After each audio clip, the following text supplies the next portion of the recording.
welcome to PA Harness Week. I'm Heather Vitale along with my co-host Jess Otten. Happy Father's Day weekend, everyone. You know, we both have had some special men in our lives who have influenced our love of harness racing. I think it's safe to say that if it weren't for my grandfather and my stepdad being in the sport, I probably would not be hosting this incredible show. I have to agree with you there, Heather. I'm a third-generation horseman on my dad's side of the family. I grew up doing this with him, going to the fairs all summer long, spending my weekends traveling from track to track. I owe a lot to my dad, developing the love and passion that I have for this sport. I love it so much. Now, let's go from talking about our awesome dads to some awesome headlines. On today's show, we've got Pennsylvania Sire Stakes action from the Poconos. And one of the winning drivers is 75 years old. Plus, we take you to the beautiful Diamond Creek Farm for their open house. Also, the amateur drivers took center stage over the Harrah's Philadelphia Oval. And we have the details on those events. Plus, some of our top drivers here in Pennsylvania will be heading north of the border for the prestigious North America Cup Final. All those stories and much more next on PA Harness Week. To kick off the action this week, we are heading to the Downs at Mohegan Sun Pocono from Sunday, June 12th's card. We have a PA Sire Stakes action for 3-year-old colt and gelding trotters. A couple divisions here, each for a purse of over $66,000. In the first division, number 1 Double Deceiver had a super 2-year-old season, and despite being just his second start of 2022, he is the 8-5 favorite. And number 5 is Kosher Mahoney, getting some respect as well, and he has kicked off his season with 2 seconds and a win. Take it away, announcer Jim Baviglia. Kosher Mahoney now opening up the lead to 2 over that old bar stool. There's Double Deceiver. First over brushing for David Miller. Picking off horses, gets the third, about 3 back. On the inside, Ducasse saves ground. Second over into 5th comes Parola Hanover. Missile is now 6th, just in front of Trotting. Now Missile off stride, and also at the back there outside the fire. Tight up front, 3/4, 125 even. 27 3, third panel. Double Deceiver has corralled Kosher Mahoney, who's fighting hard to hold on to that advantage. That old bar stool, 2.5 back on the inside. Outside 4th, Parola Hanover. Top of the stretch, it's Double Deceiver taking a slight lead on Kosher Mahoney. Gingras asking for more from Kosher Mahoney at the pylons. Double Deceiver right on the outside. It's Kosher Mahoney and Double Deceiver. Double Deceiver slight edge. Double Deceiver. Kosher Mahoney pushed the gate away from post 5, and that pocketed up that old bar stool. The favorite Double Deceiver got away 4th, and he moved first over up the backside, putting pressure on Kosher Mahoney, wearing him down late in the stretch to score in 1:53. Driven to victory by Hall of Famer David Miller, the son of Cantab Hall is conditioned by Carter Pinsky. Kosher Mahoney was 2nd, and finishing 3rd was Ducasse. Okay, we're going to stay at the Poconos for more Pennsylvania Sire Stakes action with these 3-year-old colt and gelding trotters. This is our second of 2 divisions, and in here we've got the favorite Dandy with the rail, who grabbed a Sire Stakes win at the Meadows last time out. Also getting some play at the windows are number 2 SIP and number 7 Pour Me a Double, who are sons of bar hopping, of course. Donzel Hanover with Corey Callahan leading by a length and 3/4. Famous Father of the Year plugs go there as he tries to make a closer move into second. Now up on the outside, SIP brushing for Yannick Gingras, quickly gaining on the leader. Back on the inside, Pour Me a Double 4th. Dandy is 2nd over 5th, although a bit off the cover. Dribbling is 6th, followed there by 54K way back. Nice Guy Eddie. Getting very close up front, 3/4, 124 4, 27 3 on the back. Donzel Hanover having a hard time shaking the pressure of SIP. Dandy right up behind the cover now, is only a length and a half away, and still in the pocket there is Famous Father. Top of the stretch, SIP takes a slight lead now on Donzel Hanover, trying to hold his ground. Inside room for Famous Father. Outside, it's Dandy coming on. Dandy and SIP. SIP by a head. Dandy all out tight at the line. Dandy League. Donzel Hanover was handled aggressively off the gate, securing the lead around the first turn, putting Famous Father in the pocket. SIP started the outer flow, heading to the three-quarter pole, giving Dandy a second over trip, and three of them hit the wire together and won 54-1. Dandy made it 2 in a row, getting up in time over SIP, and it was Poor Me a double who weaved through traffic to finish third. This son of Cantab Hall is trained by Frankie Ingracia, and it was his wife Jackie Ingracia who is in the sulky seat, and at 75 years young, she's still showing them boys up. Yes, she is. All right, just like that. It's our first break of the show. Okay, but don't go away, because when we come back, we do have more action from the Downs at Mohegan Sun Pocono, including a father-son combo victory to celebrate on this special Daddy Day weekend. Plus, the amateur drivers are in the sulkies and in the spotlight. And that's not all. We'll head to Diamond Creek Farm for a peek at their open house. Don't go away. We'll be right back. He has the most Twitter followers of all the stallions.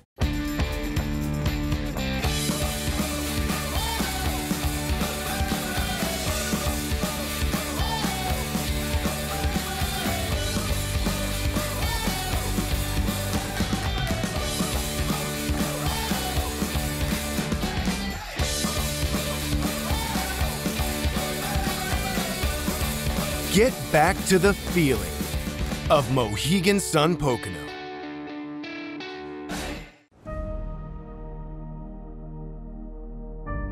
History. It's written by winners. At Diamond Creek Farm, we're breeding champions and rewriting the history books. Diamond Creek Farm, a cut above. It's Mac Lobel, and he's pouring it on! It's Niatros by 4, and he's going away! The Harness Racing Museum and Hall of Fame, a place where heroes come to life, preserving harness racing's treasured past, while promoting its exciting future. And now get ready to harness your excitement with the thrill of harness racing's 3D simulator. The Harness Racing Museum and Hall of Fame, now offering free admission. Bigger, better, bolder than ever.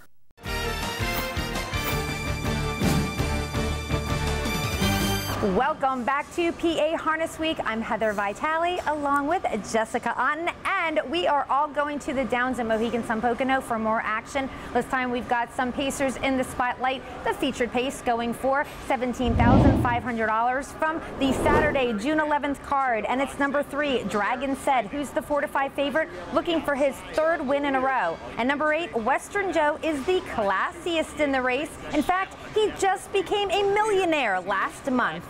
All You Need Is Faith on top by a length over Dragon Said. Another length and a half to 3rd, and Straight Up Cool. And now from 4th, Western Joe will launch for Matt Kakaley within 5 and moving up quickly. 2nd over My Sweet Boy Max, also outside Prairie Panther. Then Tito Rocks filling in 7th, and the trailer American Lightning. The lead still a length here for All You Need Is Faith. Gets to 3/4, 123-1, 27-4, 3rd panel. All You Need Is Faith on the front end, still right in behind Dragon Said, as he has been all race long. 2 back to 3rd now in Western Joe, followed there by My Sweet Boy Max. Top of the stretch, All You Need Is Faith leads it, and now Dragon Said pulls. All You Need Is Faith, Dragon Said, showdown between these two. All You Need Is Faith, Dragon Said moving up. All You Need Is Faith, Dragon Said, Dragon Said. From the center of the pack, it was Dragon Said and All You Need Is Faith who pushed the gate away. All You Need Is Faith took the lead, heading to the quarter in 26-4, and Dragon Said had no problem sitting in the pocket.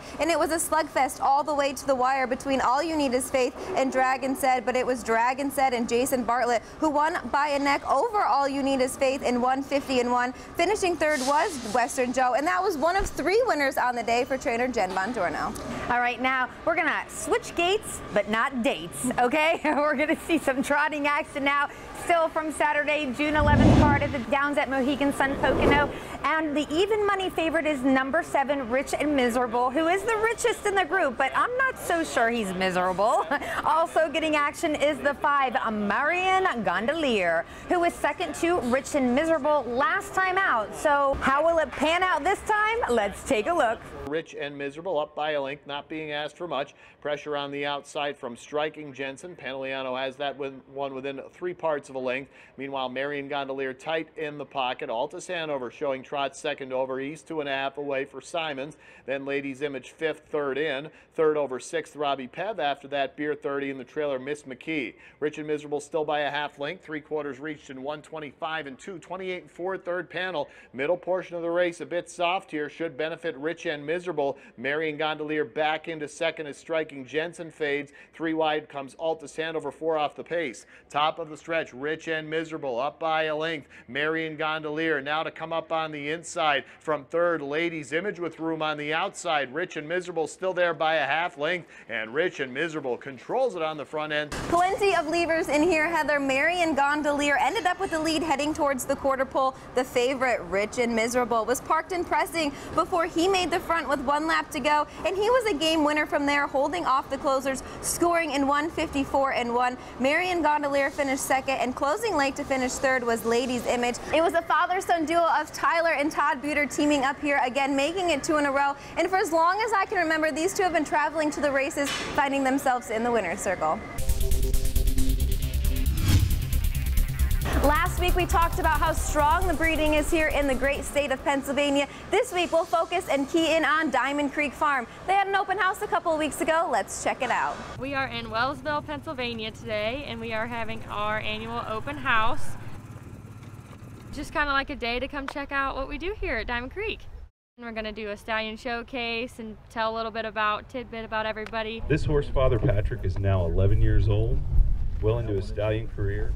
A colt by Father Patrick sold for $1.1 million. A couple fun facts about Sweet Lou. He has the most Twitter followers of all the stallions that stand at our farm. We started this about 3 years ago, and then obviously COVID happened, so we haven't had it for the past 2 years, so we decided to bring it up again. I think we just aim for everybody to have a good time, whether they're here just to experience the fun of being around a horse or to be here to learn about something. As long as everybody's having a good time and everybody's happy, that's about the goal. As long as everything goes smooth and everybody has a good time, that's all that matters. Did you guys have a great time or what? Yes, Yes, we Lots did. of fun. Diamond Creek definitely puts on a great show with food and music and stallions and babies. We all love the babies. Anyway, if you ever get a chance to check out an open house at a standardbred breeding facility, you definitely gotta do it. Let's head to another 5/8 mile oval here in Pennsylvania, and that's Harris, Philadelphia, from this Sunday, June 12th card, going for a purse of $11,200. We've got some pacers here, with the 3 to 5 favorite being number 5, Wager on Me, and you might want to do that because he is taking a step down in class for this one. Second choice is number 6, Louis the Horse, a New Zealand native, going to post for trainer Jeff Cullifer. Let's send it up to announcer Mike Bozich for the call. Wager on Me leading the way. Bo Mock is right there second. Stellar BB continues on a helmet third. Louis the Horse first up now. Albert scooting to the inside with 3/8 to go. Moving up now comes Pro Beach. Gonna have one more. Has dropped out to last, and Wager on Me looks to open up now. Wager on Me by 3. Bo Mock sets a loose pocket second. Louis the Horse gains ground third. Stellar BB to the inside fourth. 3/4 122 and 4 for Wager on Me. Clear by 5. Bo Mock is trying to re-engage outside Louis the Horse. Stellar BB to the inside. Starts the gap fourth as they straighten away for the stretch drive, but it's all Wager on Me. Advantage 5. Bo Mock, time's running out on him. Louis the Horse to the outside. Stellar BB along the pegs, but it's all Wager on Me down to the finish. Wager on Me, the easiest of winners. Bo Mock left aggressively from post 8 and securing the lead before the first turn. He yielded for the pocket as Wager on Me worked his way to the front through a 27-1 opening panel, and he set the scene from there. Unchallenged throughout the mile, the Joe Joe Colombo trainee Wager on Me and Dexter Dunn pulled away from the field, lowering his lifetime mark to 151. 6 lengths back was Bo Mock, who finished second, and getting that show dough was Louis the Horse. And I hope they wagered on Dexter Dunn. Our 3-time driver of the year scored 5 times on that Sunday card. Amazing. Okay, also on the Sunday card, we had 3 trotting events for the American Harness Drivers Club. Let me just explain real briefly. Now, these drivers you're about to see, they're not the guys we see on a day-to-day basis, okay? These guys pretty much have regular day jobs, if you will, but they're so hooked on harness racing that this gives them the opportunity to fulfill that need for speed, okay? So in the first division, which by the way, these are all pari-mutuel events and they're all just shy of 10 grand. In the first, we saw Lionhead with driver Jonathan Ollie getting a great trip and crossing the wire in 1:58.3 for owner trainer Terry Morgan. Bringing home the money for the place spot was Skyway Jaguar, and Caviar Star picked up the show money. In the second of 3 divisions for the amateur trot, Mascani Hanover and Drasmatas had good early speed off the gate. TSM Photo Bugger watched the action from third. He pulled up the backside, brushing to the lead, and didn't look back from there, scoring in 1:56.1, giving driver Jonathan Ollie a driving double on the day, winning by 10 lengths. Drasmatas was second, and finishing third was Mascani Hanover. In the third and final division for the American Harness Drivers Club on this Sunday afternoon, it was a Southwind Frost and Rainsman Robert Heckoff, who's also the owner of this trotter, getting a pocket trip to win in 1:58.1 for trainer Michael Stallworth. Campolini did the work on the front and was second, and Big Sky X was third. And now, just one more thing. It just shows how great our sport is, because it doesn't matter who you are. Really, you can get involved as an owner, a trainer, even a driver on a professional level, really. So just one of the many cool things about harness racing. So you might call it your brain, your noggin, even your cerebrum. All right, whatever name you give it, Jess is gonna make you use it. I'm really testing you guys today. We're gonna have to go back a few years for this one though, Heather. My trivia question for you guys this week was, who was the first horse in harness racing history to earn $1 million? And I'll give you a hint. This horse came to America from New Zealand in 1964. Oh yeah, I love those down under accents. All right, we're going to a quick break, but coming back, Jess will give you the answer. Plus that, we have an incredible blast from the past and a big upset in the Battle of the Lake Erie. And oh, Canada, yes, let's head north of the border to break down the final of the North America Cup. Do not touch that remote. We'll be back in a flash.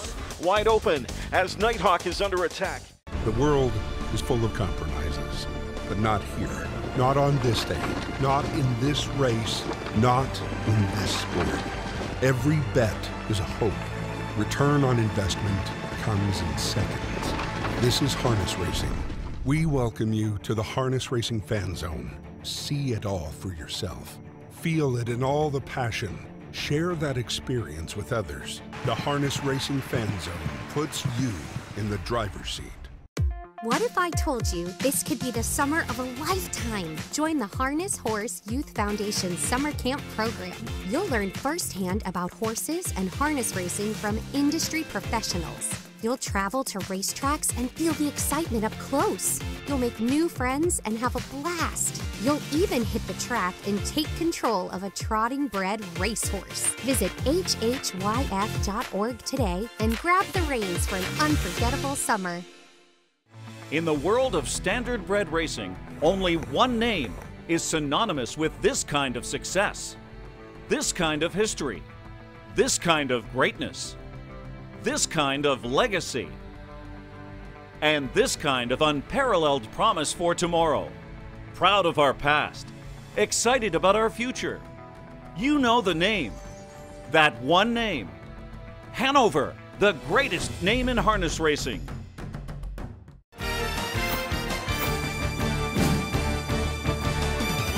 Welcome back to PA Harness Week. I'm Heather Vitale along with Jess Otten, and she has your answer. I do have the answer for you guys. My trivia question this week was, who was the first horse in harness racing history to earn $1 million? Well, it was Cardigan Bay. He earned that $1 million in September of 1968. For this week's Blast from the Past, let's see that millionaire in action. We are going back to 1966, Yonkers Raceway, in front of tens of thousands of people. It is the pace of the century. We have Cardigan Bay. He is going for 11 straight in this one, and he's up against the favorite, Brett Hanover, 3-time Horse of the Year. Into the last turn, Sweet Luck is in front. Cardigan Bay coming up on the outside is second by a neck. Along the inside, Far Sweep is third. Brett Hanover moving on the outside at fourth. Adios Marches is fifth.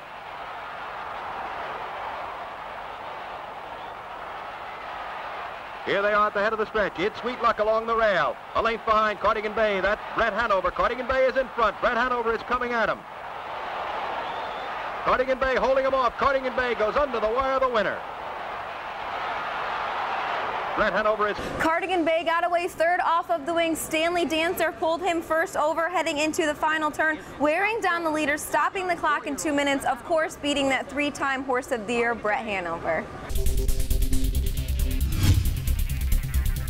On the show, we always like to add something that is surprising, thrilling, shocking. In other words, we like when you say, OMG. Oh, and this one, well, we are going to Northfield Park in Ohio for the $200,000 Battle of Lake Erie. So who should we check out in here? Well, we've got number 4, Ocean Rock, the 8-5 favorite, and he won the Breeders' Crown last year. But also look out for number 3, Fun at the Beach, who is the longest shot on the board. Ocean Rock, the leader. Now to the outside, here comes Jimmy Freight, 3 wide and a ring-in. 3/4 home in 121, and Jimmy Freight goes to the lead. On the outside, Fun at the Beach is now second from the back of the pack. Catch the Fire. Right there is Section Line Big Ride 2 as they make their way to the top of the stretch in the Battle of Lake Erie. And it's Jimmy Freight turning first on the outside, Fun at the Beach. Jimmy Freight, Fun at the Beach on the outside. Jimmy Freight, Fun at the Beach. Kudos to Northfield Park for assembling such a competitive race. There's tons of speed in here, and I think when everyone saw that draw sheet,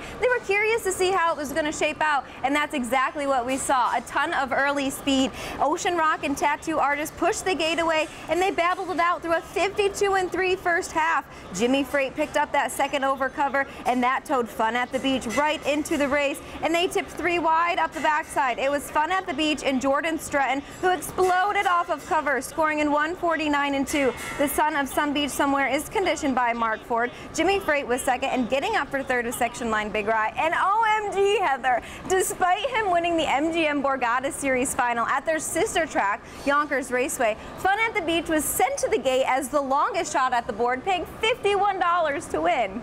All right, Jess, guys, it's our final break of the show. Okay, when we come back, we will be breaking down the $1 million North America Cup final, which takes place tonight with several of our PA track drivers taking part.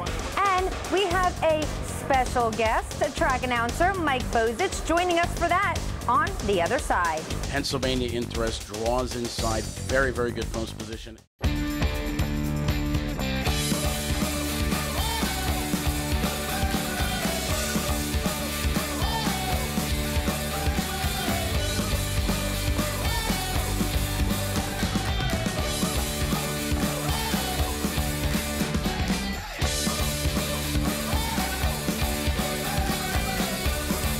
Get back to the feeling of Mohegan Sun Pocono.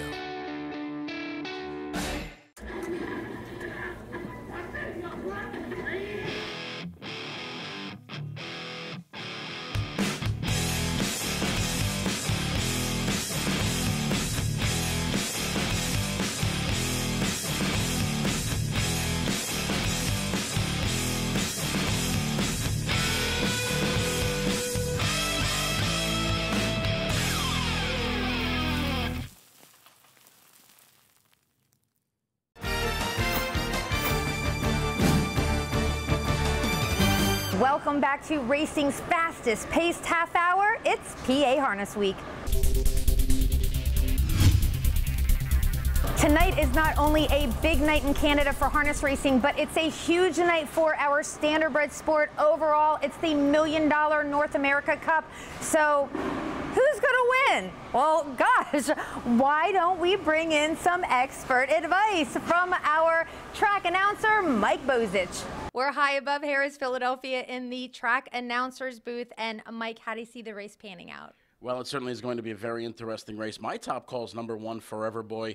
Pennsylvania Interest draws inside. Very, very good post position. The horse travels very well, has good versatility, and I think you need that in a race like this. And, of course, Mike Wilder, a lot of Pennsylvania harness racing fans familiar with him, will get the drive. Great advice. Yeah, if we're going to go the Pennsylvania route, right? And actually, we have Jess Otten standing by with one of our star drivers, Todd McCarthy, who has a lot of power in tonight's race. Pebble Beach takes his North America Cup elimination, and it was quite the first over performance. Yeah, no, he was really good, Jess. He surprised me actually coming up from the half like that, how well he did it. It was a big run and we were out there for a long time, but he finished up really good. So hopefully he comes through the week good and looking forward to Saturday night. The colt has shown us some versatility post 5 in the final. How do you feel going into it? Good. You know, I think it's a good post for him. There's a little bit of speed around him there, but we'll just see how it shakes out early. And I kind of know that he can do it anyway now. So we'll just drive from tempo and go from there.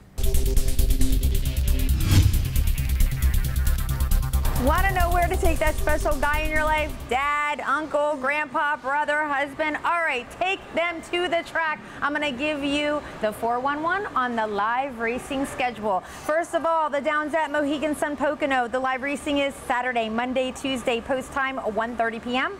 Sunday post times 5 p.m. At Harris, Philadelphia, the live racing schedule is Wednesday, Thursday, Friday. The post times 12:25 p.m. Then that Sunday post times 12:40 p.m. If you can't make it with us on site, we understand, so we want to make sure you know where to wager online. For Harris, Philadelphia, the website is pabets.tvg.com, and for the Downs at Mohegan Sun Pocono, the website is ibetmohegan.com. And don't forget, we offer free program pages. Those can be found at phha.org right at the top of the homepage.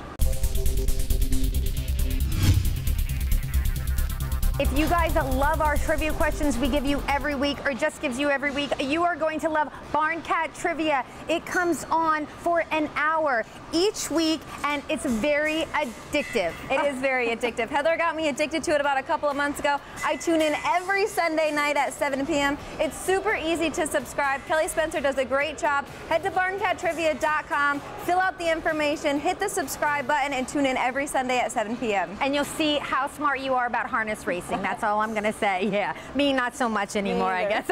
All right, now we also want to plug ourselves. PA Harness Week. You can find us on Facebook at Harness Week, Twitter at PA Harness Week. Of course, all over YouTube, and it's important you know those handles because every Monday there will be a contest posted, and check out the prize. We've got fanny packs this year. I love them so much, and oh my gosh, it's almost lunchtime, and I have a salad waiting for me, but I forgot my dressing. Oh, don't worry, Heather. Every Midwest girl always travels with ranch, and if it's right in my fanny pack, I can go and take it wherever I go. Oh, that's awesome. Thank you so much. Okay. Oh, I guess it's the time to end the show, but do we really have to? Well, I don't know. Let me check. I got my 8-ball in my fanny pack. It says yes, definitely. I'm so sorry. All right, that's okay. I'll share my salad with you. Perfect. We got to head out. We love you guys for watching, and we'll see you next week.